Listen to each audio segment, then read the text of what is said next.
Gresham College presents The Greatest Ever Economic Change by Douglas McWilliams, Gresham Professor of Commerce.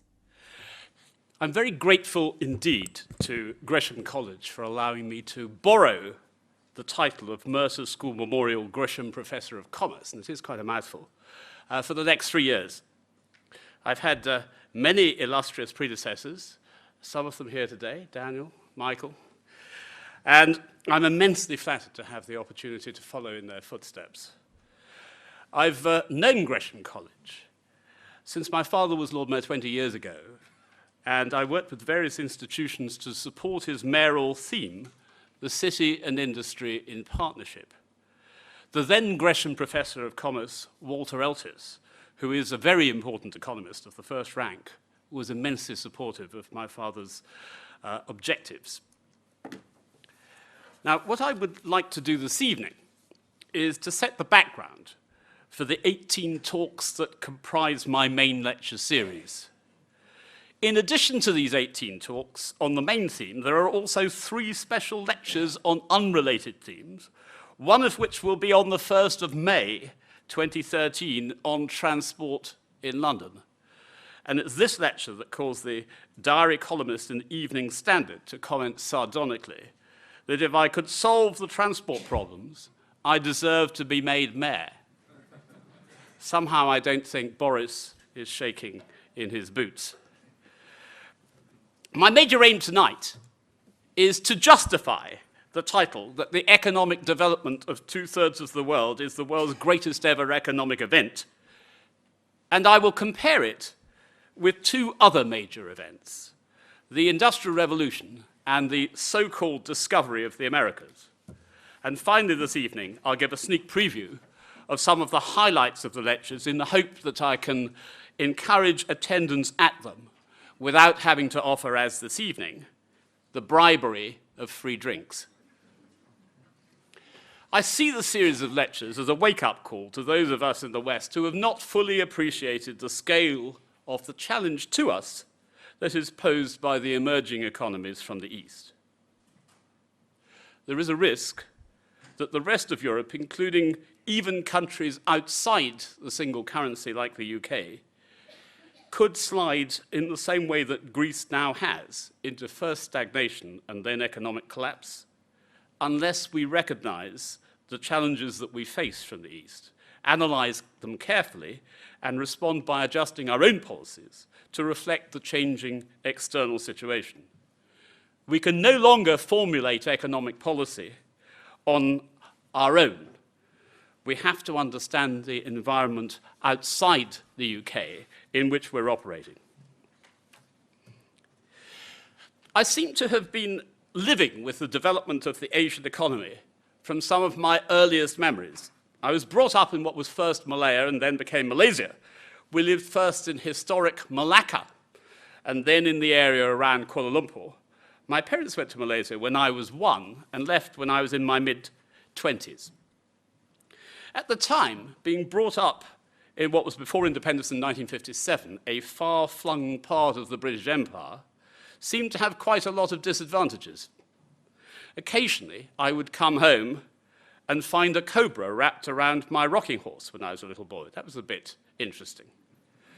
There was the omnipresent risk of communist terrorists, who we euphemistically called bandits, who had a penchant for murdering Europeans, as white people were then called in Malaysia. You didn't have to be a supporter of Brussels to be a European in those days. As a small child, I remember vividly sitting on the veranda watching bombs being dropped on what was allegedly a terrorist camp a few miles away. It was quite dramatic for a little boy to see the flashes and bangs. And being sent to boarding school in England at the age of 8 with one's parents 8,000 miles away was, let me put it this way, character forming. But those were the disadvantages. As I started work as an economist, I began to realize that I'd actually had a very special advantage, a unique advantage in my upbringing, which was a ringside seat at was effectively the trailer for what was going to be the film of the world's greatest ever economic event. Asia in the 1950s and 1960s was mainly thought of economically as a producer of commodities and very cheap basic goods. In 1968, that changed. The electronics company Fairchild made the first offshore electronics investment in Hong Kong. I have a personal view which has been rarely picked up in the literature. The only decent article on it is in Korean, which is a bit impenetrable to me, I'm afraid, although I believe a translation is becoming available, that the Vietnam War actually had a bit to do with the first investments in East Asia. Young American soldiers were drafted into the war and sent to Asia, and I'm sure that their unusual experience abroad in Asia, remember at the time, then as now, very few Americans had ever left the United States, might have influenced their attitude to investment in East Asia when they returned to civilian life and made business decisions. The peak level of expenditure by the United States on the Vietnam War was in 1968, when, according to the Congressional Research Service, $111 billion were being spent on the war, which they've helpfully translated into today's money, which is $738 billion. As Senator Everett Dirksen pointed out, $1 billion here, $1 billion there, pretty soon you're talking about real money. Well, $738 billion is real money. And that had already started to leach into the domestic Asian economies and the provision of basic supplies before Fairchild came in and started to make electronics products in Hong Kong in 1968. We talk these days of wars creating collateral damage, which I feel is a very unpleasantly sanitized phrase to disguise what is immense human cost. But there are also occasionally collateral benefits, such as the stimulus given to the economic development in Southeast Asia. When I was studying for my master's, the phenomenon of offshore electronics manufacturing in Asia had already seemed to be developed enough for me to choose for my thesis to perform a cost-benefit analysis of the first 2 electronics plants in the Kuala Lumpur area. What my thesis showed was that these plants set up by Texas Instruments and Motorola had hugely positive benefits to society in Malaysia, even though they were set up in tax-free zones. This was because the tax-free zones only referred to corporate taxes, and as always, the main economic benefits emerging from a company are the salaries paid to the employees, the new jobs that are created, and the employment income and other taxes paid by the employees, which in this case were definitely additional. Those who measure corporate contributions to the society simply by looking at corporate tax payments normally miss the point. What I also discovered when doing my studies, and I think enough times passed for the information that was given to me then no longer to be confidential, was that these plants paid off their entire investment in 10 and 12 months, respectively, so returns of over 100%. My conclusion that this would be a dominant force in the emerging world was roundly ignored by the professors of economic development, who were still in the main hung up on a very top-down anti-business model of economic development. Of course, if it's a top-down model, it's the economic professors that drive development. If it's a bottom-up one, it's the businessmen that do. And this is one of the reasons, though, while I'm absolutely delighted to be the Gresham Professor, I do not generally use the title professor. In economics, professors are often those who are following what's going on in the world rather than leading it.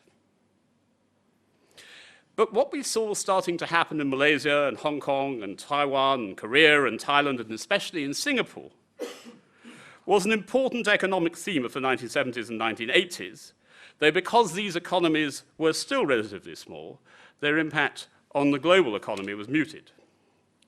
Now, I should say a word here about the figures that I'm using. The figures are produced by a very great scholar, a man called Angus Maddison. His life work, essentially, was producing both historically and geographically consistent series for major economic aggregates like GDP. And so his numbers are about as good as you can get if you want to compare today with the past or compare one part of the world with another part of the world. They're not perfect because there's a massive amount of estimate built into them, but they are very good. And his series are looked after by the Groningen Growth and Development Center at Groningen University in the Netherlands. And the figures come from there. And just another technical and boring point, they're in Giri Kamis dollars, $1990 at 1990 prices. So that's the consistency to get figures that are adjusted for inflation, etc. Now, using this measure, the ASEAN countries plus Taiwan accounted for 3.2% of the world economy in 1870 and about the same percentage in 1970, 3.3%. Suddenly, the percentage rose with development in East Asia, and it reached a peak of 8% in 1997, before the Asian currency crisis. The rise was very rapid. But despite this, the net impact on the scale of the world economy is limited. 8% is a lot, but it doesn't completely change things. However, what happened was they set a pattern that could be copied. They're also interesting because we can see what they have done since, and because they started earlier, it can give us some clues about what might happen as the other Asian economies develop. Let me digress just for a moment to deal with Japan, because Japan, of course, was the first East Asian country to industrialize, starting after the Meiji Restoration in 1868.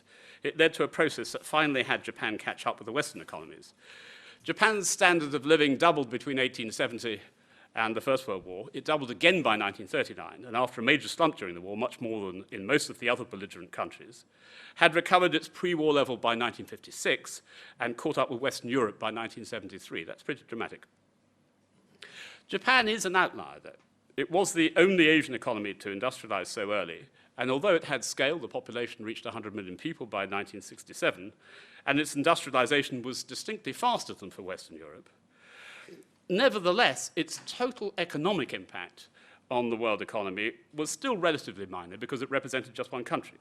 Japan's share of world GDP rose from 2.3% in 1870 to 8.7% at its peak in 1991, and it's back down to under 6% again. It's non-trivial, but not enough to mark a qualitative shift in things like world demand for resources. And the two other reasons why Japan has been, other than in the Second World War, less disruptive. First, the speed of industrialization, though rapid, was about half that we saw in East Asia and in China. And the second was post-World War II, with American troops stationed in Japan and a link between American politics and Japanese politics. The Americans were able to pressurize the Japanese to revalue the yen. And one of the effects of that was that although Japan became competitive from time to time, they didn't become super competitive because the currency was forced to adjust to squeeze out their excess competitiveness. So the super competitive conditions that we've seen elsewhere only existed for a short period before the appreciation of the yen changed the position. But Japan has been important in this story. First, it proved conclusively for any racist who believed that only white people could industrialize, that this was emphatically not the case. And of course, Japan's actions in the Second World War, though ultimately self-defeating, spelt the end of the Western, especially British, empires in the East. And my fellow Gresham professor, Sir Richard Evans, has written extremely eloquently about this, and I believe spoken in his lectures on it as well. The examples of the emerging economies in East Asia, as well as that of Japan, were bound to affect other Eastern economies. With Taiwan and Hong Kong on their doorstep, one would have had to be immensely obtuse or blinded by ideology not to realize in China that Chinese people everywhere except in mainland China seemed to be doing remarkably well while those in China were doing rather badly. And once Chairman Mao died, the new Chinese leadership was neither obtuse nor blinded by ideology. From the mid-1970s onwards, they decided to copy what was being done in the economies on their doorstep. President Johnson in the 1960s used to defend the actions of the US and Vietnam by talking about what he called the domino theory, that if one country fell to communism, it would knock over its neighbor country. In the end, what happened was the domino theory in reverse. The economic success of East Asia changed China, which was one of the factors leading to President Gorbachev wanting to reform Russia, and which over time was one of the factors that led to the fall of the Iron Curtain. I remember once explaining this to Lee Kuan Yew, that he'd caused the fall of the Iron Curtain indirectly, and he was rather amused by the concept. And of course, we're not just talking about the Asian economies alone. Latin America saw which way the wind was blowing and changed course. More importantly, other emerging economies, of which the most important is India, also began to change. A coincidental factor in all this was the emergence of information and communications technology. I know a little bit about this from my time as chief economist for IBM UK, where I looked rather carefully at the economic impacts of technology. The new technologies created a mass demand for cheap mass-produced electronics components and products, which have been the main driving technology of Asian economic development. They also reduced the tyranny of location and allowed businesses throughout the world to enter the software industry. This has been especially important for India, since it allowed the Indian software exports to escape the so-called permit raj that had, very much with the help, I should say, of the professors of economic development, done so much to slow down India's emergence from the economic doldrums. Now, the title of this lecture, The Greatest Ever Economic Change, is a bold claim, and I guess you would expect me to try to justify it. Obviously, the word greatest is, as ever, difficult to prove objectively. I know one or two of you are interested in cricket, and there's endless debate about whether Don Bradman was a greater cricketer than Gary Sobers. I think the latter, but I can understand why people might come up with a different point of view. What I propose to do here is to compare the industrialization of the emerging economies with two other major events in economic history that might be considered comparable, the Industrial Revolution and the so-called discovery of America by the Europeans. And since my claim is explicitly to do with economics, I'll concentrate on two measures of greatest that are essentially economic measures, the impact on world GDP and the impact on GDP per head of population. Chronologically, the first of the two episodes was the so-called discovery of the Americas. I say so-called because there were indigenous populations who I guess would have been quite surprised to be told that America had just been discovered. I reckon they thought they got there earlier. Columbus sailed in 1492, and I think it's fair to consider that the next 200 years is influenced by the European discovery of the Americas. The major economic effects were the population transfers from Europe to the Americas, and of course the subjection and often genocide of many of the indigenous peoples through conquest and disease. The importation into Europe of many new plants and herbs that transformed many habits, and of course the extraction and import of precious metals. There was an economic impact. World GDP that didn't do very much between the year 1 and the year 1000, if you believe the Madison data, and it's better than anyone else's, had been rising relatively gently between the year 1000 and the year 1500 at an annual rate of 0.15%. These days we measure GDP growth as percent per annum. I think looking at those days, it's better to measure it as percent per century. Growth was 15% a century between the year 1000 and the year 1500. But in the century after the discovery of the Americas by the Europeans, from 1500 to 1600, you had economic growth of 33%. So it's a sort of doubling of the rate of growth. And you just got a slight edging up of GDP per capita in the world by 5% over the century, and in Western Europe, GDP per capita rose by 14% during the century. And the growth continued into the next century, with further GDP growth for the world as a whole of 12% from 1600 to 1700, and GDP per capita in Western Europe of a further 14%. Now, this is significant for two reasons. First, until then, GDP per capita in what was effectively a subsistence society had been essentially ruled by Malthus's law. Malthus was the guy who gave economics the title, gave economics the description, the dismal profession.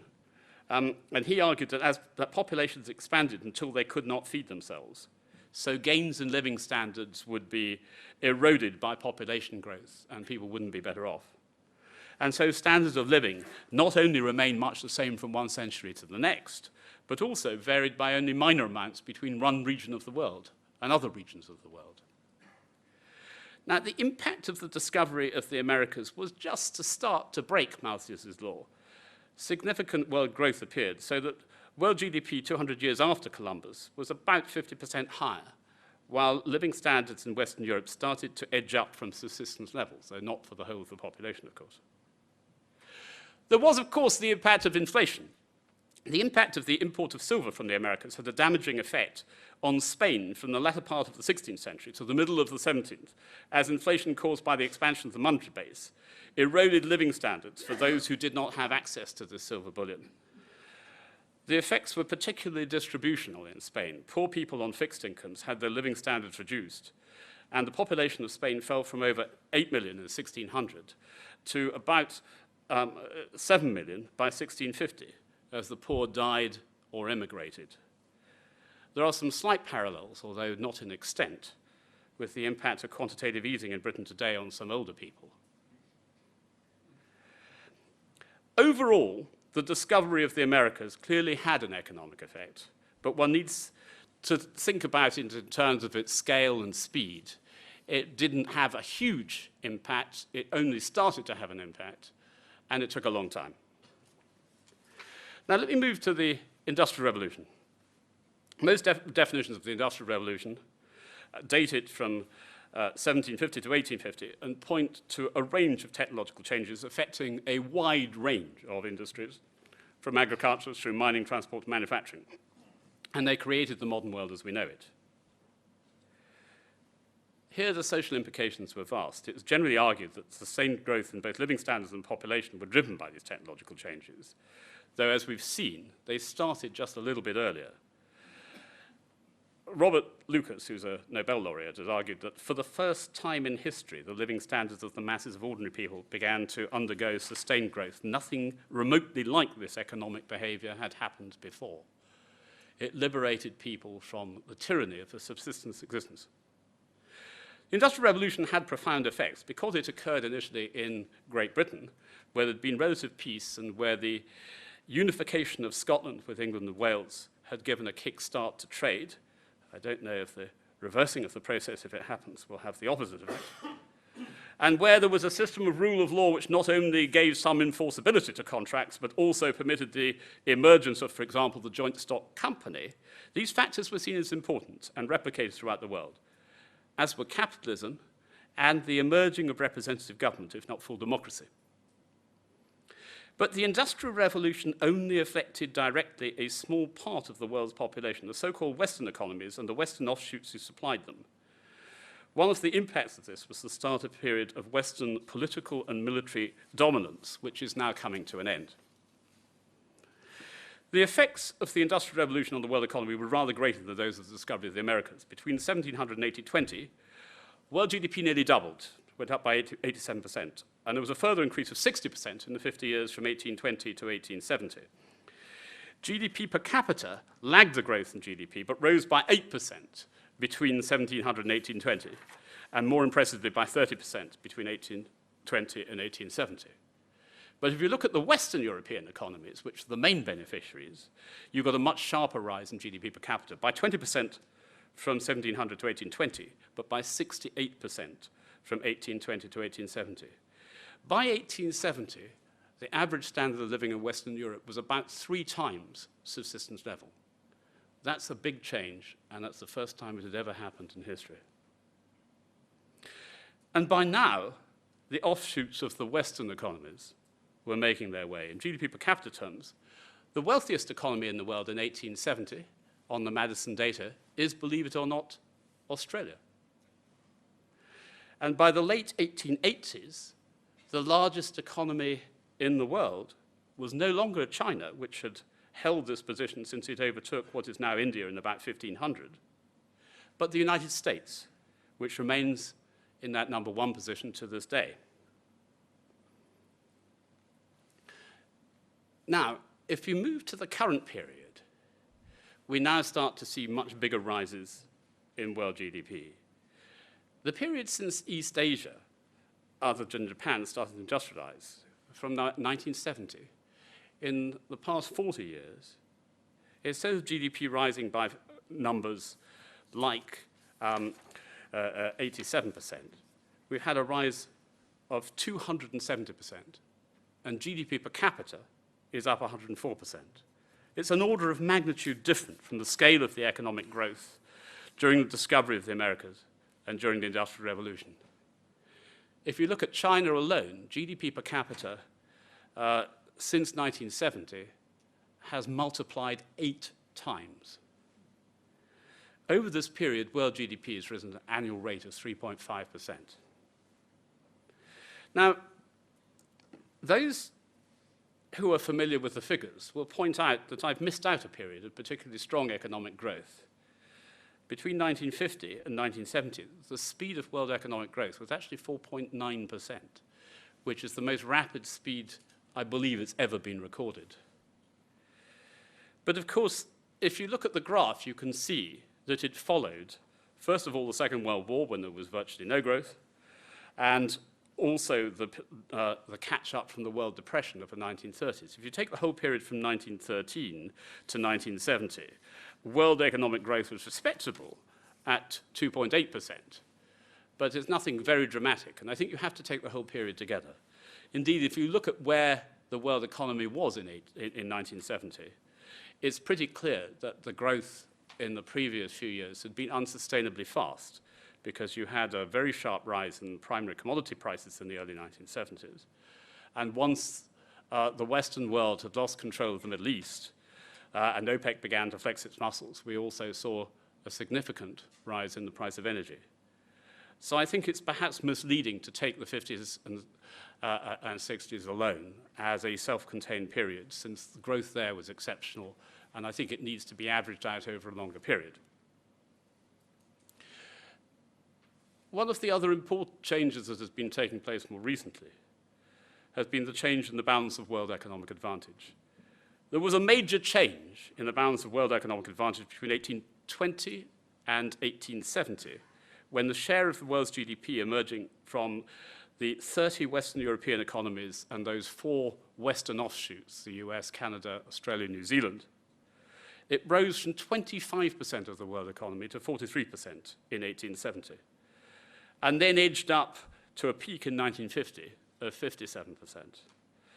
That came back down from 1950 to 1970 to 52%, but it was fairly stable.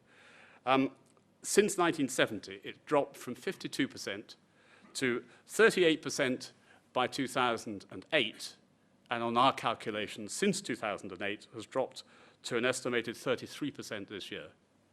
So we're not that far back from where we were in 1820 now, in terms of the relative shares. That's the extent of the change that's taken place so dramatically recently. So I think if we take the various features together, the rapid world economic growth for the whole period since 1970, the amazing rise in living standards in China, and the extraordinary change in the non-Western share of the world economy since 1970, I think we can reasonably say that the economic change that we're currently going through is the greatest change ever. But this is just the past. What's dramatic about what's currently going on is that we're only partway through a major process that's set to continue for the next 50 years at least. And what is also unusual is the speed with which the change in competitive advantage is taking place. The reason for this being important is that the pace of economic change in the East has been so massive that attitudes have not adjusted anything like as quickly as the economies. When you get prosperous gradually, societies tend to ease up. People work less hard, they spend a rising proportion on public services, even at the cost of higher taxes. They introduce welfare systems, they stop saving and investing, let others do that for them. They start taking economic growth for granted. They become more concerned to tame what they see as the excesses of business, rather than treating business as something they want to support. And that's roughly where we are in the West today. In the East, prosperity has come so rapidly that attitudes have yet to shift. They behave with the hunger of societies that are poor even though they are becoming, or have already become in some cases, already rich. They don't take prosperity for granted. In Singapore, GDP per capita is already 30% higher than in the UK if you use purchasing power adjusted data. In Hong Kong, GDP per capita is 50% higher than in the UK. Yet they both work just as many hours per year as they did when they were poor. And compared with us Brits now, they work 5 more months a year. That's pretty stunning. They've held down public spending. Singapore, in the East, has a reputation for being sort of a bit left-wing, and their public spending share of GDP is 17.3%. Hong Kong is seen as rather more capitalist, and their share is 16.7%, which seems to be the extent of the argument between left and right in the East. The top rate of tax in Singapore is 20%. The top rate of tax in Hong Kong is 15%. And their public services in areas that matter are generally better than ours. The health services are so good that their life expectancy has rocketed past ours. Hong Kongers now live longer than anyone else on the planet, 2 years longer than us, and Singaporeans live 1 year longer than us. And anyone who's traveled on the Singapore or Hong Kong metro systems will know how they compare with ours. It's not surprising that jobs are flowing out from the UK, and particularly from the city, to these centres today. It is the rapid pace of change which is so important.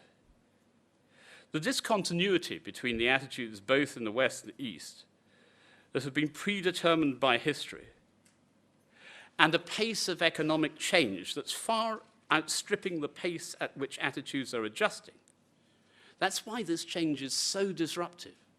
That's why it is different from what we've seen before.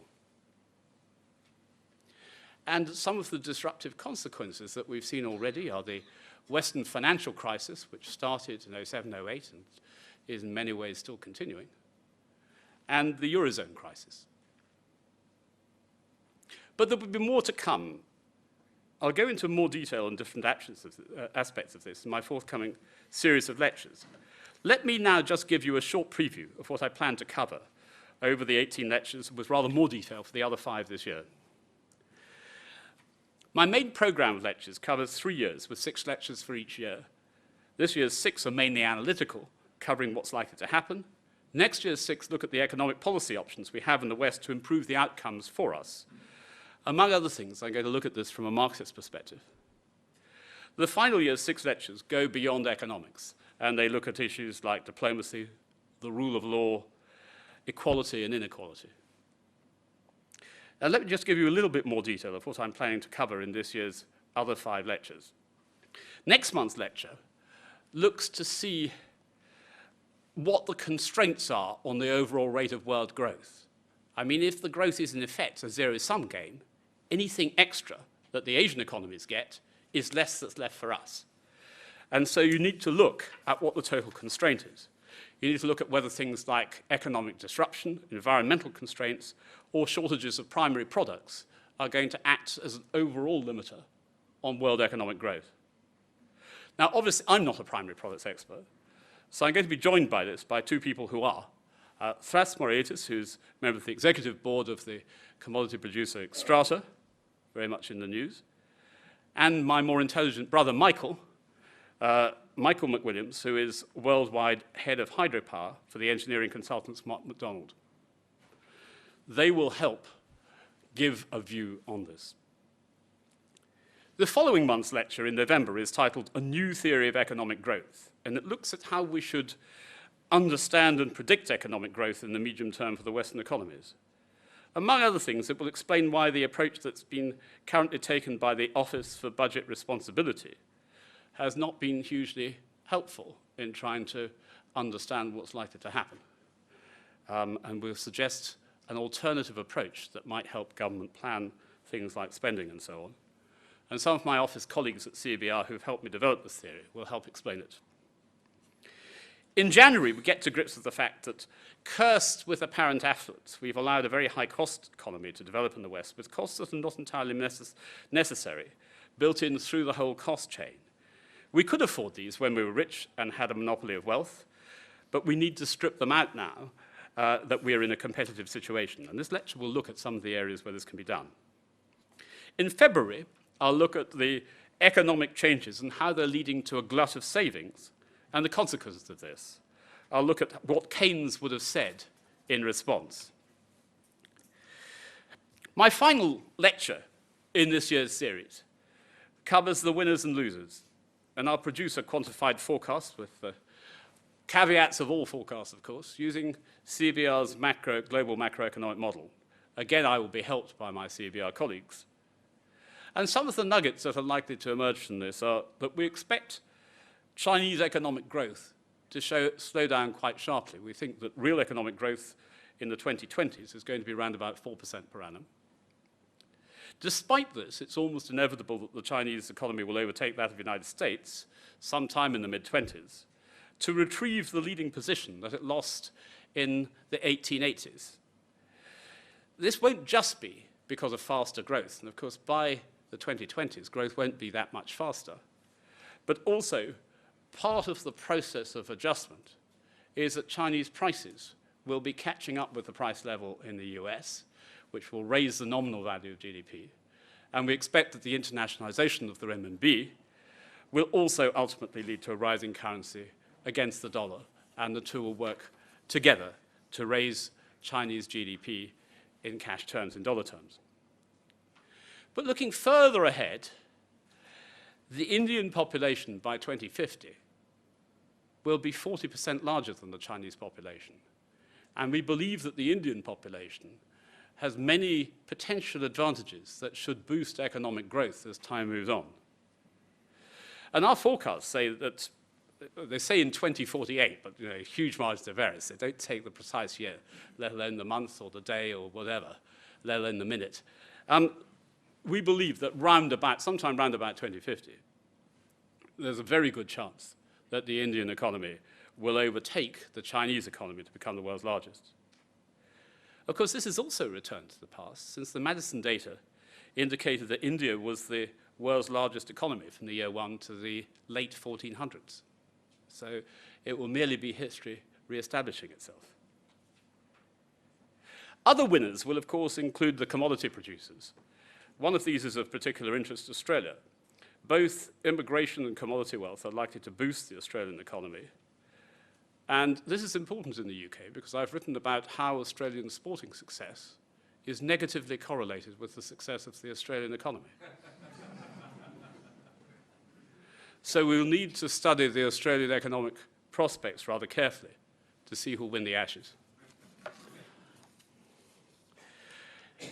There will, of course, also be losers. We can see what's currently happening in Greece and other parts of southern Europe. It would be a mistake to blame the economic declines simply on the euro. The euro has exacerbated the problems, but it's not the only cause. The loss of growth from lost competitiveness has caused tax revenues to collapse, which has been a major cause of the deficit problems and is the major reason why these deficits cannot easily be reduced. So this is also a factor underpinning the difficulties of the euro. But these underlying factors will affect the UK as well. Our slide will be more genteel and will be cushioned by the fact that we can control our own currency.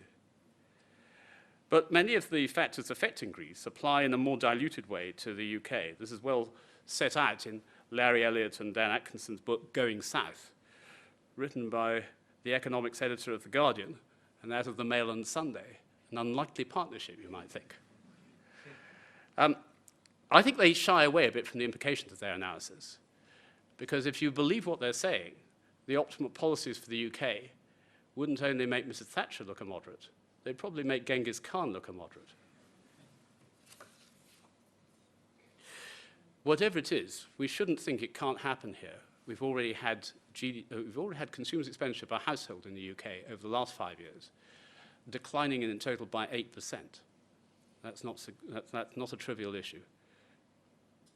So if we're to avoid this fate, policies to keep the economy moving forward are not just an optional extra. They're an absolutely essential precondition. I've described for you what I'm going to be covering over the next 3 years and in rather more detail over the next 6 months. But the heart of my message is that we need to understand what's going on elsewhere in the world when we make our own economic policy here. If we try and do it in isolation, then our life is going to be extremely uncomfortable. Thank you very much indeed for your patience. Thank you.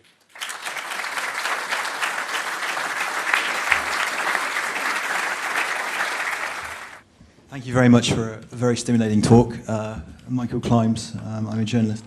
At the last Bank of England sort of meeting, I think that the MPC seemed to be a bit confused with sort of measuring the progress of the British economy. And I know that the second quarter GDP figure for this year, I think, was 0.7%, and then it was revised down to 0.5%. And then, but the employment rate, it seems, quite a few private jobs were created.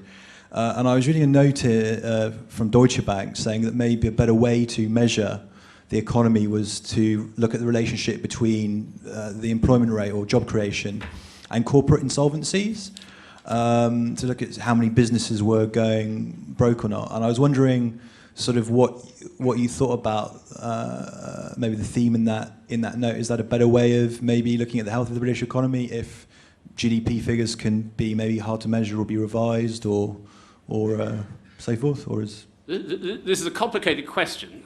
It is quite a long way from the theme of the subject. However, since I have put out a note on this particular subject in the last 6 days, I suppose I probably ought to give you a bit of an answer. First of all, GDP was estimated to have declined by 0.7% in Q2 originally, and then that was revised to a decline of 0.5%. The employment data suggests an edging up. We've written a paper on productivity, and the paper that we've written on productivity effectively says it's not so much the productivity over the past few years that has been appalling. It's the productivity back in 07, 08 that was overstated. It was overstated for a range of reasons. One of them was financial, which is that firms, particularly in the banking sector, were booking profits which turned out to be losses. And so when they attributed them as losses recently, GDP came down. When they attributed them as profits back in 07 and 08, when they weren't actually being made at all, GDP was artificially inflated. There are a host of other reasons. I've got 6 different reasons, which I can't remember all 6 in one go. But the paper is available from my people, and I'll make it available. One other is that there's been a decline in North Sea oil production, which has been quite a sharp one. And another one is that there are a number of areas. There has been a decline in GDP. There are a number of areas where productivity is very much demand-related. I mean, if you've got a telephone exchange, for example, there's not a hell of a lot you can do to increase productivity in the telephone exchange. If there are fewer calls made, productivity goes down, and there's nothing very much you can do about it. You can't easily reduce the staff because the staff's pretty close to zero anyway. So you don't get much beneficial economic effect there. There's a bit of mismeasurement and 1 or 2 other bits and pieces. But it's a pretty boring, techie thing. On insolvencies, there's a very interesting issue that's emerged. The venture capitalist John Moulton has been talking about zombie companies, and he's been arguing we have too few insolvencies. I think he's slightly talking his book, though. This is a man who wants to buy companies on the cheap, and he wants the banks to make them available on the cheap. So I think that actually he's entitled to talk this book, it's just we need to be aware that he has a point of view. I don't think the problem is so much that these companies ought to have been let go by the banks. I think the problem is much more that we've induced a mood of immense caution amongst British businessmen. And we've got a lot of companies around who are cash rich, but doing not very much economically. And they're doing not very much economically because they're scared stiff. And I think they're scared stiff because they're scared of the way that if they breach any of the provisions that their bankers are setting them, the company will just be effectively stolen from under their noses as they see it. And so their response to what they see as a cruel and unusual punishment, as it were, is for them just to be extremely cautious. And I think that's a better explanation of what's going on than the zombie company theory that John Moulton's come up with, which to some extent has been backed up by the Deutsche Bank research. Andrew Ross from Global Garden. What's the great game changer? Could it be climate change? Is this the third big, huge transformation that's going to knock all of these business as usual projections sky high? I'm going to argue, and this is the subject, I'm giving you a bit more of a trailer for the next lecture, that climate change is one of the issues that is floating around there. There are different views about it, of course, but that makes for a more interesting debate when you have a range of different views on the subject. I think there is a second, which is economic disruption. We've already seen economic disruption of one kind, which is the financial crisis. We could yet see economic disruption of another kind, which is the breakup of the euro. And then there's the issue of the availability of natural resources, of food, of energy, of minerals, of water. And finally, and what may be the most scary, is war. And we're today in a state where in the room next door they're talking about Syria, but pretty scary things are happening in various parts of the world. Any of these could be game changers. Or they could all, well, I suspect maybe one before the atom. If we all get blown up, we don't need to worry so much about the environment because we won't be there to worry about it. It's Robert John. Doug, I think you said change is not an optional extra. The view put forward in favour of the European Union is that we are best placed to address the changes that we see as part of a larger unit. The counter-argument to that, of course, is that change is far more difficult to organise within that wider context. I wonder which side of the argument you come out on. I knew, Robert, I could expect from you the in-swinging, reverse-swinging Yorker, just sort of going towards my big toe. Where do I stand on Europe? I think a large part of it depends on what the Europeans do themselves. If Europe decides to become an inward-looking and backward-looking place, we will eventually have to leave them, whether we ever formally actually tear up a treaty or whether we just leave them in practical terms and sort of treat them as rather irrelevant. I don't know. But if that's what they do, that's what we will do. We will be forced to do that because we've already seen our export trade moving away from trading mainly with continental Europe. And that was something that, until very recently, we exported a hell of a lot more to our EU partners than we exported elsewhere in the world. That's changed fairly dramatically in the last couple of years. And if they continue to pursue policies which I don't think work very well for them and which are not in their own self-interest, I think we will inevitably move away. Whether we ever actually pull out, I've just got no idea. But I don't rule out the possibility that our European partners could reform themselves. Because, as I say, I think what they're doing to themselves is not in their own interest. And my fingers are crossed that they will reform themselves. For all information, please visit www.gresham.ac.uk.